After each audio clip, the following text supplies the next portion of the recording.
Okay, so I'm sitting in a 2018 Mazda Atenza. From about 2014 onwards, they had an electronic park brake. If you want to do pads, you need to put the car into service mode so that the EPB retracts. There is a way of doing that without using a plug-in computer. So I'll just quickly show you that now. What you do is you press the start button twice, bring up all the lights on the dash. Then you mash your foot against the accelerator and you hold that down. Now, then you press the park brake button, and in this case you press it down and hold it.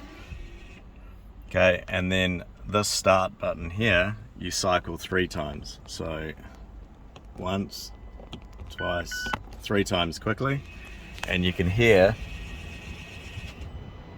the park brake wind all the way back.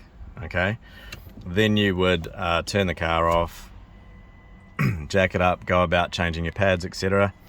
And then to put it back out of service mode, we pretty much do the same thing. So we press start button twice. Oh, and you know it's in service mode because there's this park service light up here as well. So anyway, to take it out, we've done our 2 presses of the start button. We mash our foot on the accelerator, and this time we're going to hold the park brake button up, and then also we're going to do our 3 cycles. So 1, 2, 3, and then you can hear it do its thing, and our service light on the dash has gone off. And then if we pull up again now, we'll hear the handbrake activate, and that's job done. Okay.